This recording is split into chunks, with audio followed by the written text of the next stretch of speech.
We see a lot of students stopping too close to the back of the vehicles in front of them, not thinking about what they're going to do if that vehicle rolls back, reverses, or doesn't move off, and also what they'd do if they had an emergency services vehicle come up behind them. So if you've got an emergency services vehicle come up behind you, you need to be able to move out of your position relatively easily and relatively quickly. And if you're too close to the car in front, you've made life difficult for yourself. Keep it simple by leaving yourself a good gap between you and the vehicle in front when you're stopping in traffic. Somewhere between a bike and a car's length between you and the vehicle in front. A full-size motorbike's length. Okay, so that's about this far, which is probably quite difficult to see on the camera because the camera angle always makes the distances look slightly different. A full-size motorbike would fit easily between me and this little car, with a little bit of space in front and a little bit of space behind them. It's not big enough for a car to get into the gap. It is big enough for a motorbike to get into the gap, so a bike or a motorcycle might squeeze in, but that's okay because I've still got my safety gap.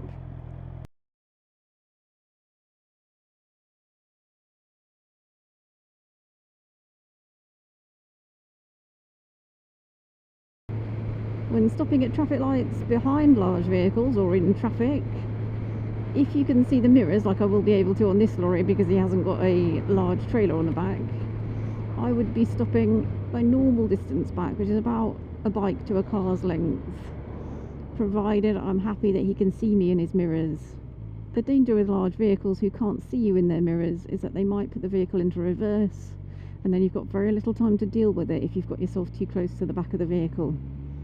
As you approach the back of the vehicle, work out whether you think they can see you in their mirrors, and if not, you need to stop further back so that you would have time to deal with it if they did put it into reverse. And you need enough time that if that vehicle goes into reverse, you can deal with it by beeping your horn and potentially dropping the bike and getting off it to get out of the way if it doesn't work with the beep of the horn.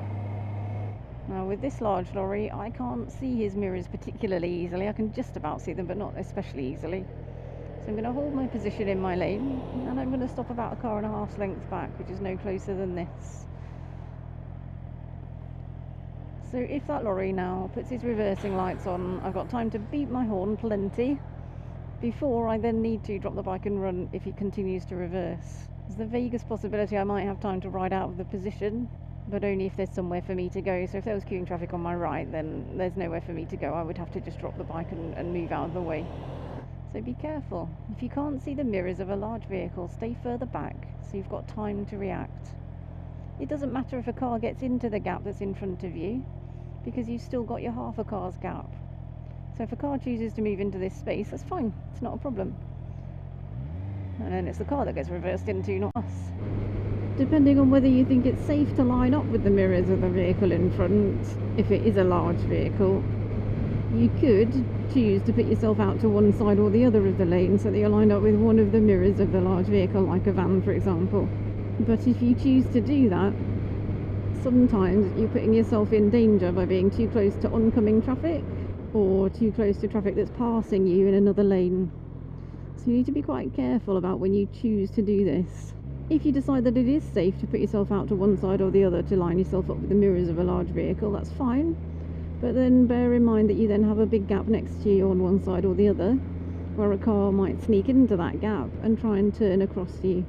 It's surprising how many other road users are happy to use the space around us when we're saving that space for our own safety, if that makes sense. Sometimes where I'm positioned on the road behind students, I've had to position myself off to one side or the other so I can see beyond them, and I've had cars pull right up next to me as if they're about to pass me because they think I've moved over. I don't know. So just be mindful that cars will do weird things around you if you leave a gap next to you in a lane. And bear that in mind when you're choosing to position yourself. Another common mistake that we see from students is not only getting too close to traffic when stopping, but when the traffic is crawling down to a slow pace and nearly stops and then moves off again, students regularly get too close to the car in front, closer than they would get if they were actually stopping.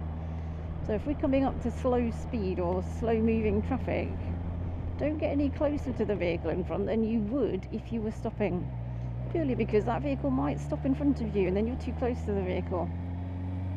So if they're slowing down, slow yourself down and keep your gap. We're maintaining our safety bubble around us at all times. And it also means you don't have to keep start, stopping. You'll have to start and stop far more often if you're too close to the vehicles in front, whereas you can manage your speed a little bit better. If you stay further back, you have to stop less.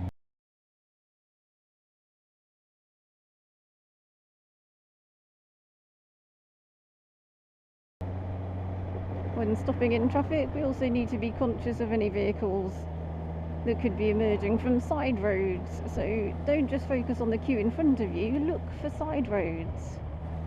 Ideally, we don't want to be blocking the side road because then we're preventing any other traffic from the other direction from turning into it, or any traffic from that side road itself from turning out of it. And you're preventing the traffic from keeping moving.